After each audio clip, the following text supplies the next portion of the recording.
Hi guys, John Moore with you again, and we're doing the second update on the Italieri T-55 Iraqi Army Gulf War 25th Anniversary Edition. Like I said, this is a rebox of an older kit. Um, it's got a 2016 date on it, but it's far from a 2016 kit. Now, that said, you get what you pay for, and sometimes you kind of get caught a bit, like buying an old kit, expecting it to be new, and the only thing in it are a couple of decals. So not impressed that way. Um, Apart from that, anyway, let's see where we are.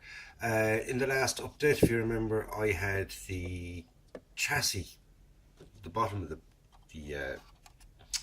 this piece here done, the undercarriage, whatever you want to call it, and I found out that the locator plugs for the suspension, even though they had a little, plug, so when you put it in, it can only go in one way and it stays at that. There was a little bit of play in it, and in retrospect, it's very easy to say, oh, that's where I went wrong, but trying to fix it is impossible, especially using the modern glues that basically weld it. Um, to fix it, you'd have to cut them off and bring them down, and I wasn't prepared for that because no matter what I did, I couldn't get them right. Um, so if you are getting this kit and you are going to do it, make sure that the suspension arms, you have them when you glue them in. Make sure that they're all, say, in the fully down position or the fully up position, if you know what I mean, because there is play in each one. Um, Only the tiniest bit of play. I didn't really pay too much attention to that. I should have done at the time, but I didn't. Anyway, enough of that. I've got the construction all done. Um, I've got my bit of masking tape here over the things because I don't want I've mesh here, and I don't want the colour to get in there, obviously enough. The rest of the construction went very well. No major problems, but lots and lots and lots of cleanup. There was no cleanup on nearly every little item.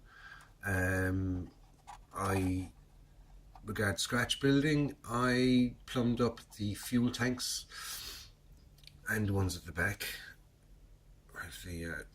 The link and the thing down and into the engine bay. I don't know whether that's accurate or not. More than likely isn't, knowing me. But it looks nice. A bit of artistic license there. And here's where she's been hit. It's ripped through the box and all of that. So that's all splayed out and everything else. So the next step on that now is the painting. Oh yeah, another thing about the kit as well. The barrel, you can only have it in that position.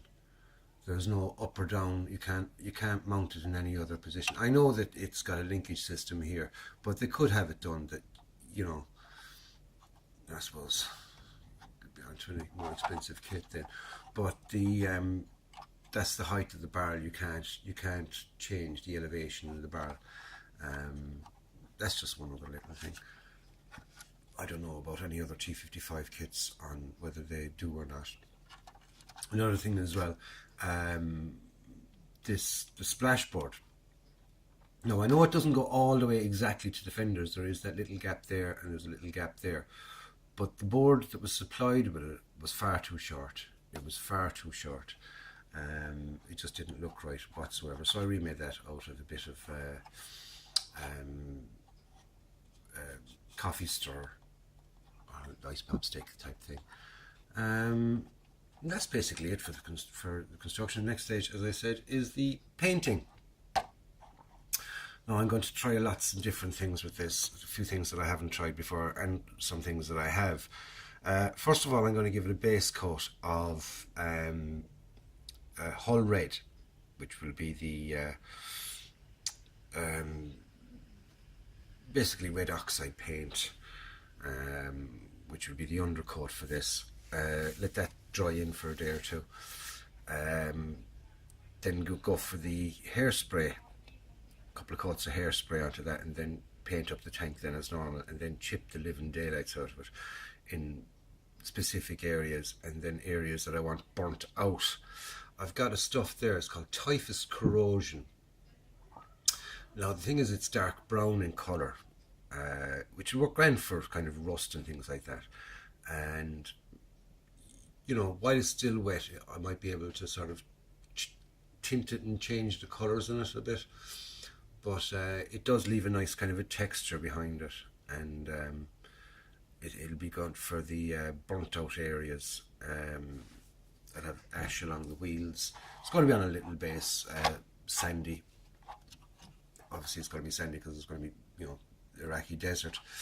But the sand then is going to help for the fact that I'm going to kind of cover this area here with sand, if you know what I mean. It's going to be kind of sand and just slightly banking up over there, the sand. So the wind has blown the sand up onto her, so she's been knocked out. It was an engine strike, so I'm a kind of a compassionate bloke, so the crew got out safely. That's why the hatch is open, but it will be all burnt out around, so it went on fire and destroyed, but at least the crew got out anyway. Nobody was killed in the action. So, like I said, my next step now is to get that coated in the red oxide paint, Hull Red. I'm going to just do the whole thing because I'm going to do over all this area here anyway. You know, it is what it is. The damage I'm happy enough with. Let's see how it goes with the painting on it, and I might need to add or remove some. So let me know what you think, lads. Stick them in the comments below. I do read the comments, and I do heed what people say, believe it or not. I may not always do what people might suggest, because I might have my own ideas for things like that. But I will take it into consideration, if you know what I mean. Like the 25 pounder I'm doing, there's a certain chap, he's helping me out on various technical bits and pieces on it, on the gun and stuff, and I'm after removing a counterweight on that's on the barrel. He pointed that out to me, that the version without the counterweight was used in the desert. They didn't have that version till early mid 43, and then, if you know what I mean. So the timeline would have been out on it. But he also said the thing that the spare wheel wouldn't have been put on the tractor unit because they'd run flat tires, and I think it looks nice on it, so I'm going to go with it, if you know what I mean. So, you know, I do listen and take heed to what people say in their comments, so don't think I ignore people. I do not. So anyway, lads, thank you. Like I said, like and subscribe.